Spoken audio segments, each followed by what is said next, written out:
সংসদে প্রথমবারের মতো দেশের গণ্যমান্য জঘন্য বিষয় নিয়ে চিল্লাচিল্লি করবেন উগান্ডার 35 আসন থেকে নির্বাচিত জনাব সানিয়া পার ক্যামেরাম্যান। মাননীয় বাটপাড়িলে আপনার সময় 12 ইঞ্চি। কারবারটা দেখছিস কই পর সেকেন্ড আর হ্যাঁ কইতাছে ইঞ্চি। মাননীয় সদস্য আপনি কি লাইতে শুরু করেন? প্রতিদিন সংসার হয়ে ঘুমায় যান, ব্যাপার কি? মাননীয় সদস্য উঠুন, আপনার সময় শেষ হয়ে যাইতেছে গা। এই যে মাননীয় সদস্য। ধন্যবাদ মাননীয় স্পিকার, প্রতিবারের মতো আমার এবারও গভীর ঘুমকে গোয়া মারার জন্য। আরে মগা কোন দিকে বিয়ে বক্তব্য দেয় স্পিকার তুই দিকে। সরি মাননীয় স্পিকার, আজ রাতে বন্ধুদের সাথে অল্প একটু লাল পানি খেয়েছিলাম, তারপর থেকে কেমন জানি আমার মাথা ঘুরঘুর ঘুরঘুর ঘুরঘুর করতেছে, আমার মাথা সঠিক কাজ করতেছে না। এই জন্য আবার ভাইবেন না যে আমি মদ খাই বলে মাদকের পক্ষে আছে। আমি কিন্তু এই দেশকে বাঁচানোর জন্য মদ খেয়েও সবসময় মাদকের বিরুদ্ধে লড়াই করি মাননীয় স্পিকার। মাননীয় স্পিকার, আজকের এই মহান সংসদে আমি পরামর্শ দেব এই দেশকে কিভাবে আরো পতনের দিকে এগিয়ে নেওয়া যায় এবং সাধারণ মানুষকে ভিক্ষার থালি কিভাবে ধরানো যায়। মাননীয় স্পিকার, এই দেশের জাতীয় খেলা হাডুডু, এটা আমি কিছুতেই মানতে রাজি না, কারণ এই দেশের অধিকাংশ ছেলে মেয়েরা পাট ক্ষেতের খেলা পছন্দ করে, আর সেই পাট ক্ষেতের মতো জনপ্রিয় খেলাকে জাতীয় খেলা না দিয়ে রাখছেন হাডুডু। বর্তমানে এগুলো সব পরিবর্তন করতে হবে। আমাদের পাট ক্ষেতের খেলার মধ্যে বিশেষ কিছু সুবিধা দিতে হবে, যুবক যুবতীদের জন্য ক্ষেতের ভিতরে বিছানা সহ বিভিন্ন ফেসিলিটি দিতে হবে মাননীয় স্পিকার।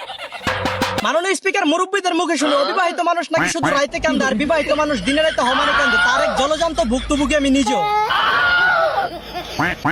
সেম টু সেম কাহিনী যাক, বিরোধী দলের নেতা আমার মতন প্রতিদিন মনে হয় বড় হাতে মারি মোড়া খাই, যাক আমার কোনো আফসোস নাই। মাননীয় স্পিকার, বিভিন্ন পার্লামেন্টের কাজ এবং জনগণের 8-10 ঘন্টা সেবা করার পর যখন বিকেলে বাসায় ফিরি, বাসায় গিয়ে দেখি বউ ডেক ডিস্কি হাড়ি পাতিল সবকিছু মাজার বাকি রাখছে আমার জন্য। এইসব কাজ সম্পূর্ণ করার পরেও যখন রাতে একটু বিশ্রাম করতে যাই তখনও করা লাগে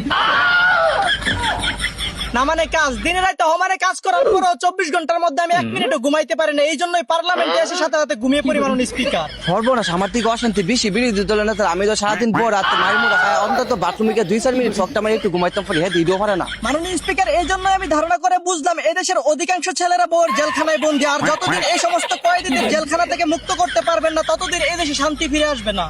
ঠিক 100% ঠিক। বিরোধী দলের নেতা যা কিছু বলেছে মাননীয় স্পিকার তার সম্পূর্ণ ঠিক। আপাতত আমাকে বাঁচানোর জন্য হলো এই সমস্ত বন্দীদেরকে মুক্তি দেওয়া দরকার। তোরা না বলছি না অনুমতি ছাড়া কোনো কথা কবি না। আমার থেকে কষ্ট তোরা বেশি রে। তোরা দুইটার বউ যুদ্ধ কষ্ট দেয়, তাতে দ্বিগুণ কষ্ট আমার বউ দেয়। এই দেখ তার জলযন্ত্র প্রমাণ। ও আমি যে তোর মতো মাছ খেলতে ছিল্লা ওঠে না বউ বেড়া। আরেকটা কথা কবি, সুদা 72 লাখ টাকার জিনিস টুকা দামে গেলাম। মাননীয় স্পিকার, আরেকটি গুরুত্বপূর্ণ বিষয় হলো দেশে বর্তমানে মেয়েদের জন্য পিঙ্ক কালার বাস নামানো হয়েছে, কিন্তু অত্যন্ত দুঃখের সঙ্গে বলতে হচ্ছে আজ এদেশের সিঙ্গেল কমিটির সভাপতিরা যে এতদিন বাসে চলাফেরা করার সময় মেয়েদের পাশে বসে একটু আনন্দ উপভোগ করতো সেটাও আসবে। সব অন্যায় অত্যাচার যেন আমাদের দিকে, খালি মেয়েদের দিকে তাকালে হবে না, আমাদের মতো ছেলেদের দিকে একটু তাকাতে হবে মাননীয় স্পিকার।